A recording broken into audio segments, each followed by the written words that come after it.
Do you guys always wear suits when you rehearse? No, only for y'all. All right. We're wearing this for you all. I actually have a question. So, That's out of respect for you.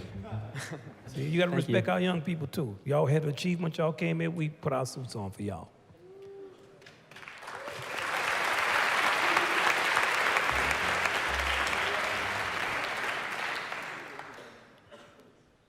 so there's a vast amount of improvisational music out there, and there are a lot of artists who, you know, they label what they're playing as jazz or classical or rock or pop or whatever it is. And do you think there's an extent to which you can play something outside of what is considered jazz and be able to still call it jazz, or if it's, is there a level to like, Whatever I know you- a lot of people like criticize, you know, artists like Kenny G is calling himself like a jazz musician because they believe that what he plays should not be labeled as jazz. Do you think there's a form of music that one can play and it's not correct to call it jazz? It's a good question. Now let's deal with the question in terms of actuality. Actually, it is called jazz. I don't like it, it doesn't matter. It is called jazz. That is a fact. There are jazz festivals all over the world, and Kenny G is a jazz musician in relation to what is considered to be jazz now. He plays jazz, he improvises, he knows tunes, he plays on changes. So it is called jazz.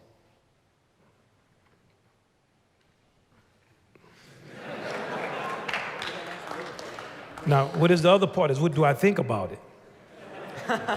I think that it is inaccurate. But I think that with inaccurate things, you know, some inaccuracies are so built into cultures, they're hard to reverse. You know, something can be something, but it's nothing. It's like that Mayweather-Pacquiao fight. You know? So if you look at that, that's a prime example of it. Well, I always call it like the American moment. Everything was there but the fight. You know, it's not like he didn't train. They trained, they were in shape, they were ready, the hype, everybody was there, everything went on. But the only thing that didn't go on was a fight. So did he win? Yeah, he won. And I think about a lot of music. Is it jazz? Yeah, you know, it's jazz. But in terms of what I think about the music, and maybe somebody else who has a different opinion should speak, when the bass and the drums play, what they play most of the time determines what it is they're playing, what the style of music is. Now, I'll use an example not in jazz that Carlos and I have talked about a lot, which is the generic Latin. Piece of music says Latin, somebody just starts playing doom, da-doom, da-doom, to this terrible. No relationship to Latin music. But you can go anywhere in our country and say Latin, and people are going to play that. If a person who actually knows about the music says, you know, that's not really Latin, those who are playing around will get mad. What you mean is not Latin? This is Latin. Then it becomes a semantical argument. And when you start to semantics, you start to work with words. Man, words are very funny. You know? Let's go back to the fight. Was it a fight? Yes. Did Mayweather win? Yes. Did he outpoint Pacquiao? Yes, he did. Did people pay for it on pay-per-view? Yes, they paid for it. Was he in shape? Yes. Because is he a great boxer, have a tradition boxer? Yes, he is. Was it a fight? No. Could you go back and forth? Yeah, you could go on forever. So if the bass and drums are swinging, that's the rhythm of jazz. If they're playing a backbeat, that's... Now, why is it important to label something? It's important to label it because if you don't have a label for it, you can't communicate what it is. How can everything in the world have a word that describes it that means something but jazz? How is that possible? I want some tea. I'm not gonna bring you coffee. Oh, I don't want to deal with labels, just give me a liquid. Okay, I'll bring you a liquid. Is this lemonade? You know. So it's a thing that I've always been curious about, how when it gets to jazz, it's always like a cloudiness of, well, it could be anything. Okay, well, how am I going to teach somebody something that could be anything? How is that possible for me to communicate to you what I'm talking about when the name actually doesn't mean anything, or it means everything? So it is considered to be everything. That's a fact. What will make it easier to teach is if it was actually descriptive of something that when you said it, people knew what it was? Anybody think something different? Tell me. Walter's writing jokes down, right?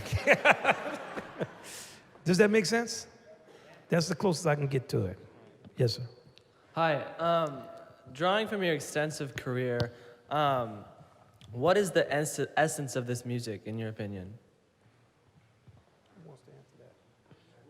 What's the essence of the music? All right, it has to be somebody with a long career. James. James' career is longer than mine.